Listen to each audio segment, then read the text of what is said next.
नीट में 2 साल 22 लाख स्टूडेंट्स ने काम किया, दिन रात काम किया, उनकी मेहनत बर्बाद हो गई। एवढंच नाही तर राहुल गांधी असंही सांगतात की 2015 ते 2026 या काळात भारतात तब्बल 148 एक्झाम स्कॅम समोर आले.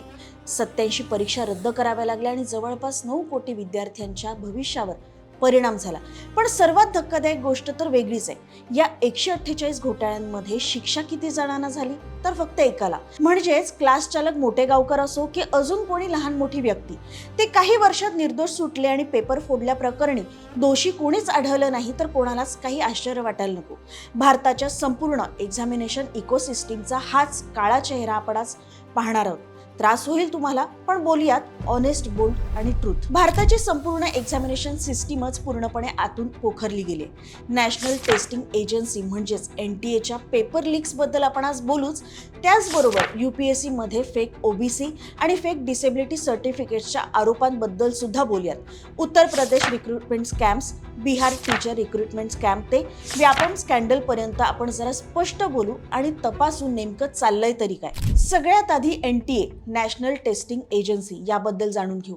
2017 मध्ये NTA स्थापना झाली. उद्देश होता भारतातल्या मोठ्या एंट्रन्स एक्झामिनेशन्स अधिक प्रोफेशनल आणि सुरक्षित पद्धतीने कंडक्ट करणं.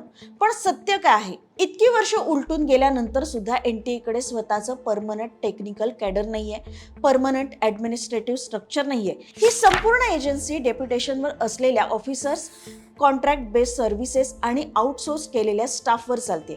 म्हणजे देशातल्या 22 लाख विद्यार्थ्यांचं भविष्य अशा व्यवस्थेच्या भरोशावर आहे जिच्याकडे स्वतःचा साधा सिक्युअर प्रिंटिंग प्रेस सुद्धा नाहीये, स्वतःचे फुली प्रोटेक्टेड डिजिटल सर्व्हर इन्फ्रास्ट्रक्चर सुद्धा नाही. आणि इथेच प्रश्न निर्माण होतो, जर देशातली सर्वात महत्त्वाच्या एंट्रन्स एक्झाम कंडक्ट करणाऱ्या एजन्सीकडेच मजबूत इन्फ्रास्ट्रक्चर नसेल तर पेपर लीक होणं थांबणार तरी कधी आणि कसं. आता सुरुवात करूया भारतातल्या सर्वात मोठ्या मेडिकल एंट्रन्स एक्झाम पासून. नीट 2026. 3 मे 2026 ला तब्बल 22 लाख विद्यार्थ्यांनी नीट परीक्षा दिली.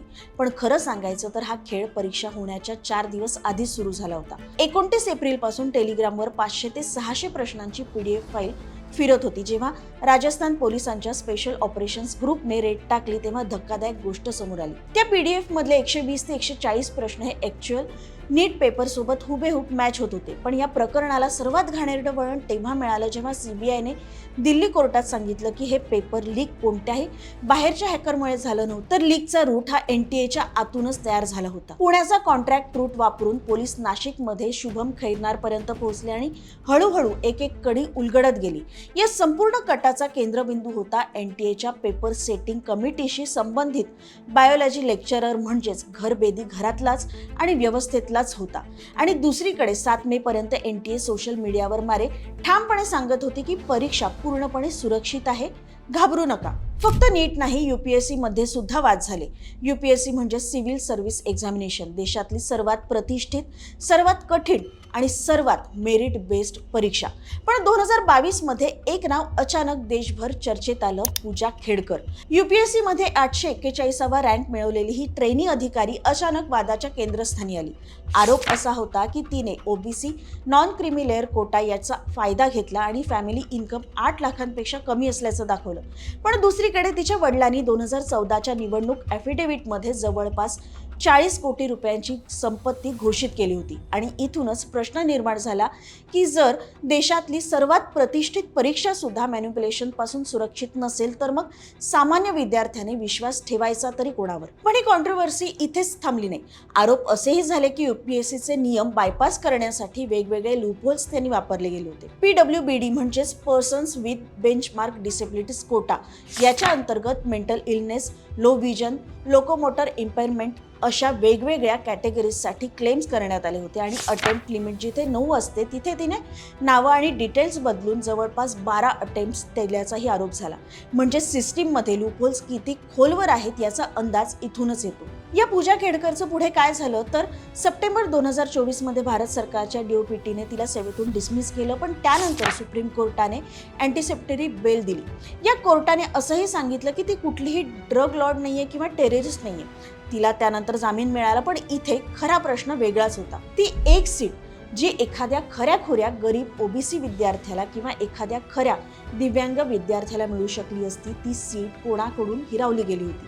आणि जर सिस्टीममध्ये असं घडत असेल तर अकाउंटेबिलिटी नेमकी कोणाची? आणि ही फक्त एक केस नाहीये, तर आरटीआय ऍक्टिव्हिस्ट विजय कुमार यांनी डीओपीटीला 22 IAS, IPS आणि IRS ऑफिसर्सची लिस्ट दिल्याचं समोर आलं. आरोप असा होता की 2015 ते 2023 दरम्यान या अधिकाऱ्यांनी fake EWS, SC, ST, OBC आणि डिसेबिलिटी सर्टिफिकेट्स वापरून UPSC क्रॅक केली आणि सिव्हिल सर्व्हिस एक्झामिनेशनमध्ये 2004 ते 2022 दरम्यान सिलेक्ट झालेल्या 1009 कॅन्डिडेट्सपैकी किमान 40 जणांच्या डॉक्युमेंट्सवर स्क्रुनिटी सुरू असल्याचं समोर आलं. जरा विचार करा, फेक डॉक्युमेंट्स वापरून जर IAS बनणं शक्य असेल तर मग देशातली पॉलिसी मेकिंग सिस्टीम किती वल्नरेबल असू शकते. कारण एकदा एखादी व्यक्ती सिस्टीममध्ये गेली की पुढची 30 ते 35 वर्ष ती ॲडमिनिस्ट्रेशनचा भाग असते. आता UPSC नंतर येते SEC, स्टाफ सिलेक्शन कमिशन, ज्याला आज अनेक विद्यार्थी सुपर स्कॅम कमिशन असं म्हणूनही सुद्धा हिणवतात. केंद्र सरकारच्या ग्रुप बी आणि ग्रुप सी जॉबसाठी परीक्षा घेणारी ही संस्था, जिथे दरवर्षी 2 कोटीपेक्षा जास्त विद्यार्थी अप्लाय करतात. पण 21 फेब्रुवारी 2018ला SSC CGL Tier 2 एक्झाम दरम्यान असा पेपर लीक झाला ज्याने संपूर्ण देश हादरला. गणिताच्या पेपरचे स्क्रीनशॉट्स फेसबुक लाईव्हवर फिरत होते. CBI इन्व्हेस्टिगेशनमध्ये समोर आलं की SSC परीक्षा ही कंडक्ट करण्यासाठी प्रायव्हेट वेंडरवर अवलंबून होती. कंपनीचं नाव होतं सिफ्टी टेक्नॉलॉजीज आणि संपूर्ण इन्फ्रास्ट्रक्चर आउटसोर्स्ड होतं. सर्व्हर्सवर SSCचं डायरेक्ट कंट्रोल सुद्धा नव्हतं. म्हणजे ज्या लोकांकडे सिक्युरिटीची जबाबदारी होती त्यांच्याच नेटवर्कमधून पेपर बाहेर गेला. आणि जेव्हा विद्यार्थी मार्च 2018 आणि पुन्हा जुलै 2025 जंतर मंतरवर प्रोटेस्टसाठी उतरले, तेव्हा सुद्धा सिस्टीमने त्यांना न्याय दिला नाही, उलट लाठ्या दिल्या. अनेक कोचिंग टीचर्स, एज्युकेटर्स आणि प्रोटेस्ट करणाऱ्या विद्यार्थ्यांना पोलिसांनी रस्त्यावर ओढल्याचे व्हिडिओज बरेच व्हायरल झाले होते. आता जर राज्यांच्या रिक्रुटमेंट एक्झाम्सकडे पाहिलं तर सिच्युएशन आणखी भयानक दिसते. उत्तर प्रदेश, बिहार, झारखंड, राजस्थान, मध्य प्रदेश, कुठल्या राज्याचं नाव घ्यायचं? 17 आणि 18 February 2024ला Uttar Pradesh police constable recruitment परीक्षा झाली. 60,244 पदांसाठी तब्बल 48 लाख विद्यार्थ्यांनी परीक्षा दिली आणि काही तासातच संपूर्ण पेपर व्हॉट्सॲपवर लीक झाल्याचं समोर आलं. STFने रेड्स टाकल्या, बिहारमधून आलेले सॉल्ट गँग्स पकडले गेले आणि शेवटी परीक्षा कॅन्सल करावी लागली. जरा इमॅजिन करा, 48 लाख विद्यार्थी, महिनोन्महिने अभ्यास, लाखो कुटुंबांची आशा आणि एका पेपर लीकमुळे सगळं पुन्हा शून्यावर. पण या संपूर्ण एक्झाम माफियाचा सर्वात मोठा मास्टरमाइंड कोण होता? तर बिहारच्या नालंदा जिल्ह्यातला एक माणूस, संजीव कुमार सिंग, ज्याला लोक संजीव मुखिया असं म्हणून सुद्धा ओळखतात. एक फॉर्मर टेक्निकल असिस्टंट, पण आरोप असा की त्याने संपूर्ण पॅरेलल एक्झाम इंडस्ट्री उभी केली होती. नीट 2024 पेपर लीकचा मुख्य आरोपी, BPSC टीचर रिक्रुटमेंट Tier 3 स्कॅमचा mastermind, UP police recruitment scam यामध्ये सुद्धा नाव, CBI FIR मध्ये सुद्धा नाव, बिहार सरकारकडून इनाम जाहीर, 5 राज्यांमध्ये नेटवर्क आणि तरीही वर्षानुवर्ष फरार. म्हणजे प्रश्न असा निर्माण होतो की सिस्टीम खरंच हेल्पलेस आहे की सिस्टीमचाच काही भाग या नेक्सस सोबत जोडला गेलाय?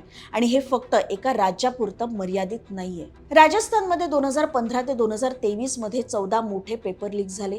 गुजरातमध्ये 14 पेक्षा जास्त पेपर लीक झाले.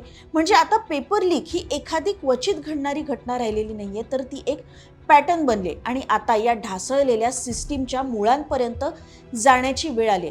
कारण वरवर पाहिलं तर आपल्याला फक्त पेपर लीक दिसतो, पण आतमध्ये एक संपूर्ण मेकॅनिझम काम करत असतं आणि सरकार अनेकदा त्या मेकॅनिझमबद्दल बोलणंच टाळतं. पण या सगळ्यात NTA हा फक्त एक भाग आहे. दुसरा मोठा मुद्दा म्हणजे प्रायव्हेट वेंडर नेक्सस. आज भारतातला एक्झामिनेशन इन्फ्रास्ट्रक्चरचा मोठा भाग हा आउटसोर्सिंगवर चालतो. Printing, software, servers, logistics, transportation सगळं प्रायव्हेट वेंडर्सकडे दिलं जातं आणि इथेच करप्शनची सर्वात मोठी जागा तयार होते. डिसेंबर 2025 पार्लिमेंटरी स्टँडिंग कमिटीच्या 371व्या रिपोर्टमध्ये धक्कादायक खुलासा झाला. ज्या वेंडर्स एका राज्याने पेपर लीक किंवा माल प्रॅक्टिसमुळे ब्लॅकलिस्ट केलं होतं, त्याच कंपन्यांना दुसऱ्या राज्यात किंवा केंद्र सरकारच्या परीक्षांमध्ये कॉन्ट्रॅक्ट्स देण्यात आली होती. जरा विचार करा, ज्यांच्यावर आधीच संशय आहे त्यांनाच पुन्हा सेन्सिटिव्ह एक्झाम्स हाताळायला दिलं जातं. हा फक्त निष्काळजीपणा नाहीये, तर सिस्टीम मधल्या काही लोकांमध्ये संगनमत असल्याचा संशय निर्माण करणारी गोष्ट आहे. म्हणजे एक्झाम सिस्टीम मध्ये एक इनविजिबल नेक्सस तयार झाल्याचा संशय निर्माण होतो. आणि तिसरा मोठा मुद्दा म्हणजे legal loopholes, statutory bail, slow judiciary आणि चार्ज शीट फायलिंग मधला विलंब. सरकार कायदे बनवतं, मोठमोठ्या प्रेस कॉन्फरन्स घेतं, पण ग्राउंड रियालिटी काय आहे?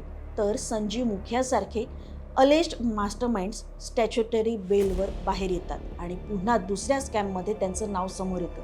कारण आपली ज्युडिशियल सिस्टीम इतकी स्लो आहे की आरोपींना वेळेत शिक्षा होणं दुर्मिळ होत चाललंय. मग प्रश्न असा आहे, जर सिस्टीम खरंच सिरियस असेल तर उपाय काय? 2024 मध्ये डॉक्टर राधाकृष्णन कमिटीने काही महत्त्वाच्या रेकमेंडेशन्स दिल्या होत्या, ज्यात सर्वात मोठा प्रस्ताव होता इन्क्रिप्टेड डिजिटल एक्झाम मॉडेल. म्हणजेच क्वेश्चन पेपर्स महिनोंमध्ये आधी प्रिंट करून ट्रक्स आणि लॉकर्समध्ये फिरवण्याऐवजी पेपर इन्क्रिप्टेड डिजिटल सर्व्हरवर ठेवायचा आणि एक्झाम सुरू होण्याच्या फक्त 30 मिनिटं आधी डायरेक्टली एक्झाम सेंटरवरच्या हाय स्पीड प्रिंटर्सवर डाउनलोड करून प्रिंट करायचा.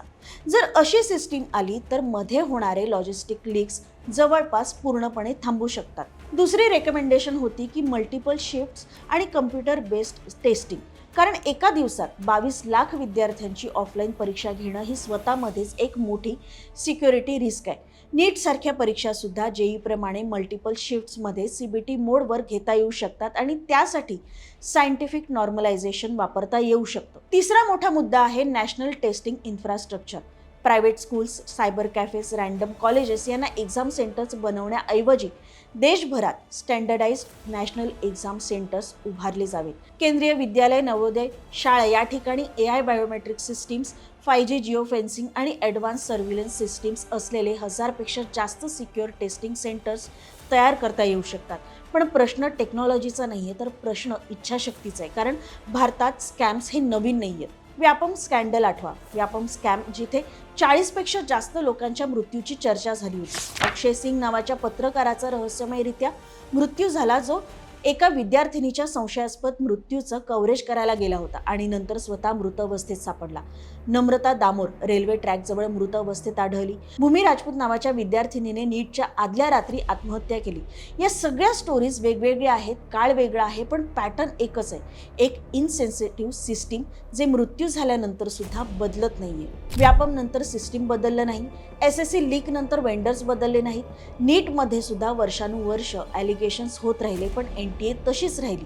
आणि म्हणूनच हा फक्त काही लाखो विद्यार्थ्यांच्या फ्युचरचा प्रश्न नाहीये, तर हा भारताच्या नॅशनल सिक्युरिटीचा प्रश्न आहे. कारण जर एखादा डॉक्टर 20 ते 30 लाख रुपये देऊन पेपर विकत घेऊन डिग्री घेत असेल, तर पुढची 35 वर्ष तो रुग्णांच्या जीवाशी खेळू शकतो. जर एखादा IAS ऑफिसर फेक सर्टिफिकेट वापरून पॉलिसी मेकिंग पोझिशनवर बसत असेल, तर पुढची अनेक दशकं करप्शन होऊ शकतं.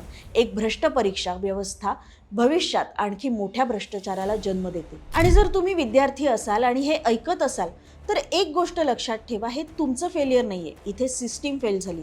तुम्ही एका रँकपेक्षा, एका एक्झामपेक्षा आणि या सडलेल्या सिस्टीमपेक्षा खूप मोठे आहात. प्रश्न एवढाच की या नालायक निर्ढावलेल्या व्यवस्थेला दोषी धरून शिक्षा होण्याची, बदल होण्याची काही शक्यता तरी आहे का? की सामान्य माणसांच्या लेकरांनी असंच खितपत जगायचं?